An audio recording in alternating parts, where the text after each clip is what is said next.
the office a right or a privilege? Equitably attributing office space is a challenge. A disclaimer, I'm talking here as a North American university professor in a context where individual offices are the norm rather than the exception.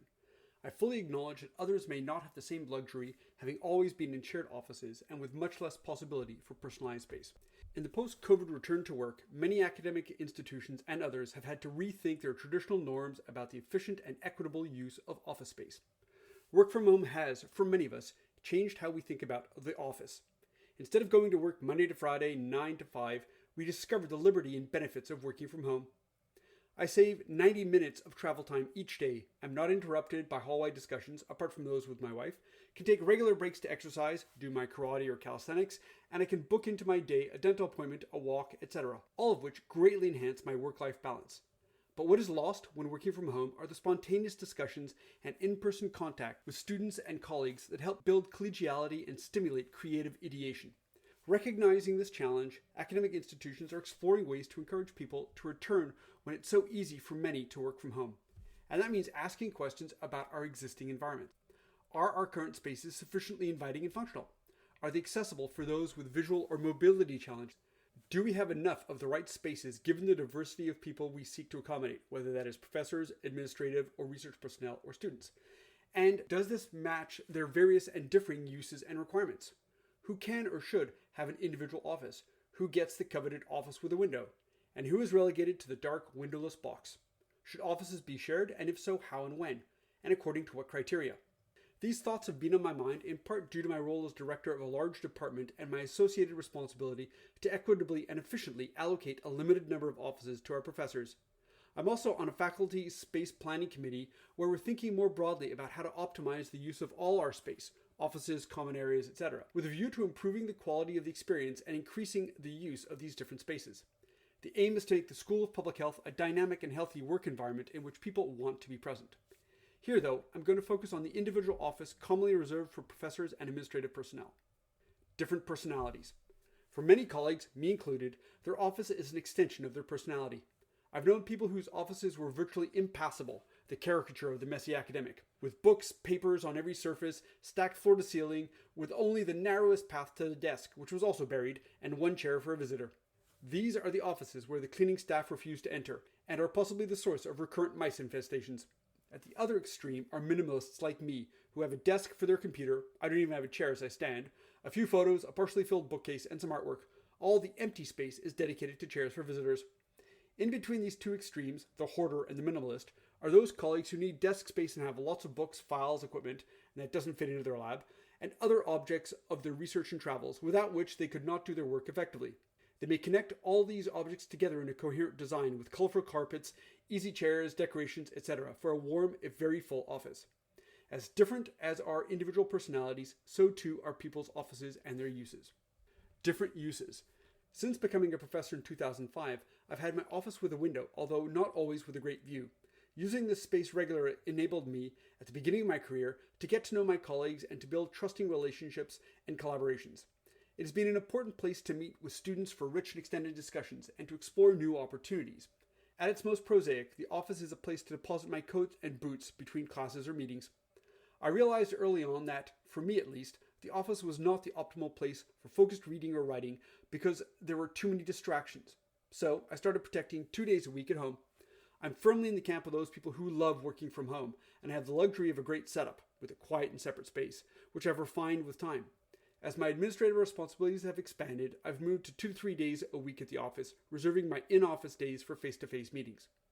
In my department, many professors have 2 offices, one at the university, which is shared, and another at their research center. They're often only at the office 1 to 2 days a week.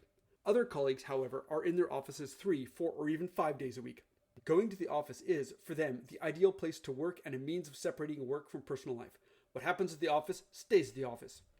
An equitable attribution process. Given this diversity of uses of office space and the personalities of those who inhabit them, and in the inevitable case of limited resources, i.e. the windowed office, a strictly egalitarian or meritocratic attribution would be both inefficient and inequitable.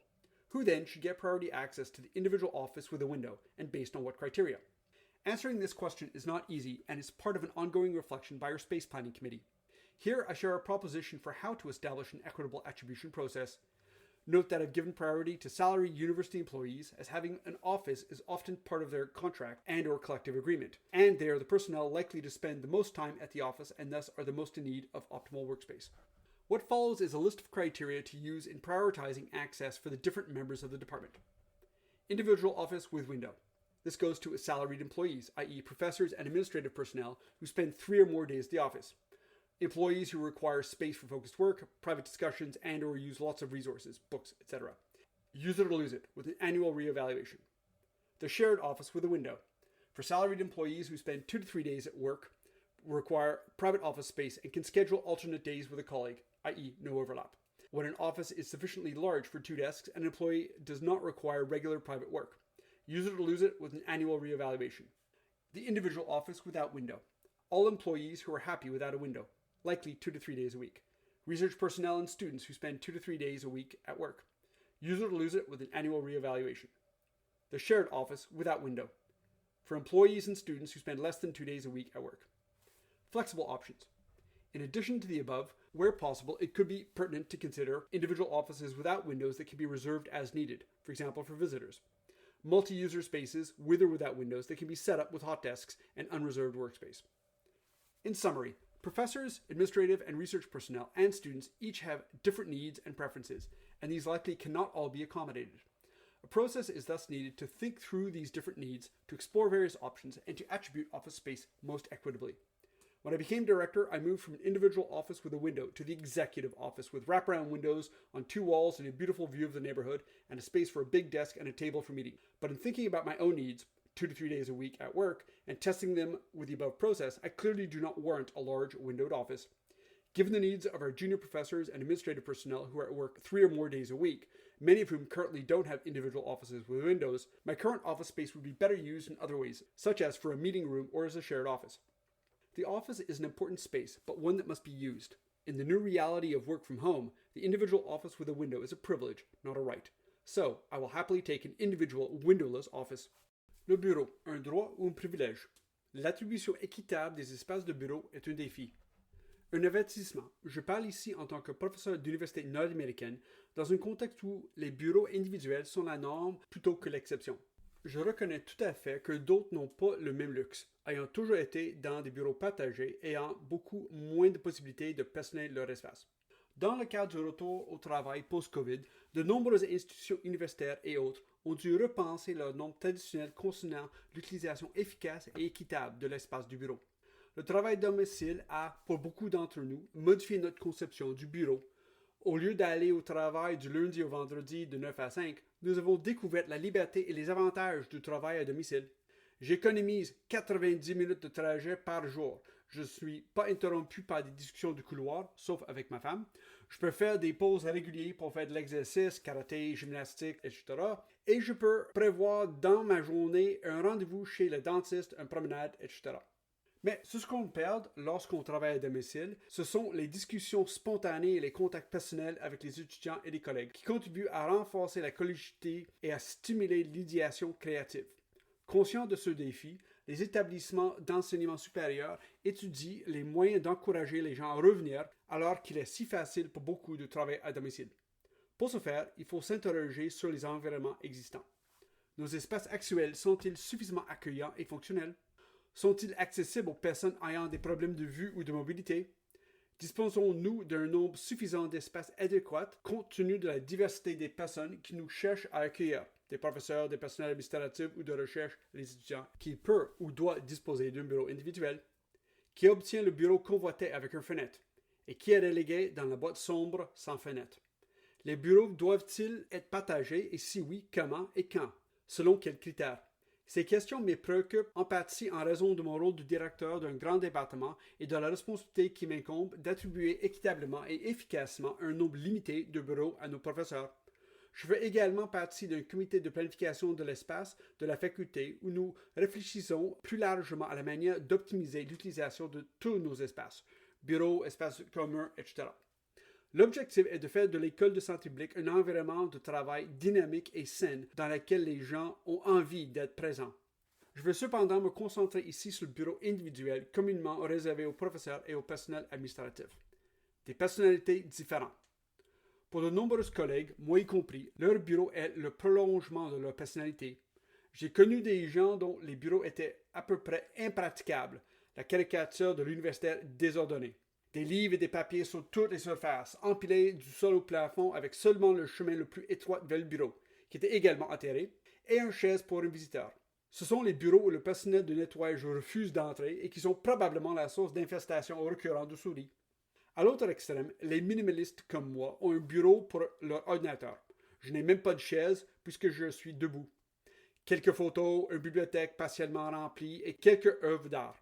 Tout l'espace vide est consacré aux chaises pour les visiteurs.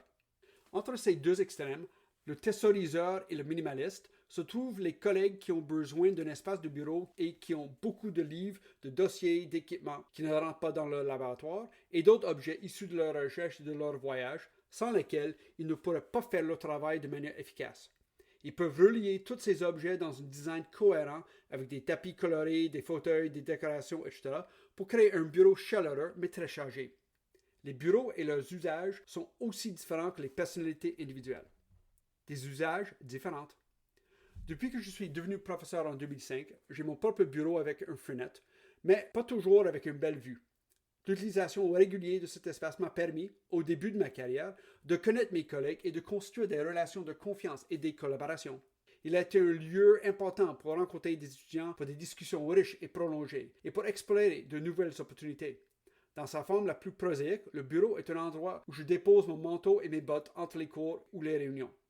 J'ai réalisé très tôt que, pour moi en tout cas, le bureau n'était pas l'endroit idéal pour se concentrer sur la lecture ou l'écriture parce qu'il y avait trop de distractions. J'ai donc commencé à me protéger 2 jours par semaine à la maison. Je me range résolument dans le camp de ceux qui adorent travailler à domicile. Et j'ai le luxe de disposer d'une excellente installation qui est calme, un espace séparé, que j'ai affiné avec le temps. Au fur et à mesure que mes responsabilités administratives se sont accrues, je suis passé à 2 ou 3 jours par semaine au bureau, réservant mes journées au bureau pour des réunions en face à face. Dans mon département, de nombreux professeurs ont 2 bureaux, l'un à l'université qui est partagé et l'autre dans leur centre de recherche. Ils ne sont donc en général au bureau que 1 ou 2 jours par semaine. D'autres collègues, en revanche, sont à leur bureau 3, 4 ou même 5 jours par semaine. Pour eux, aller au bureau est l'endroit idéal pour travailler et un moyen de séparer le travail de la vie personnelle. Ce qui passe au bureau reste au bureau. Un processus d'attribution équitable. Compte tenu de la diversité des usages des espaces de bureau et des personnalités de ceux qui les occupent, et dans le cas inévitable des ressources limitées, c'est-à-dire le bureau vitré, une attribution strictement égalitaire ou méritocratique sera à la fois inefficace et inéquitable. Qui devra alors bénéficier d'un accès prioritaire au bureau individuel doté d'une fenêtre et sur la base de quels critères? Répondre à cette question n'est pas facile et fait partie d'une réflexion en cours au sein de notre comité de planification de l'espace. Je partage ici une proposition sur la manière d'établir un processus d'attribution équitable.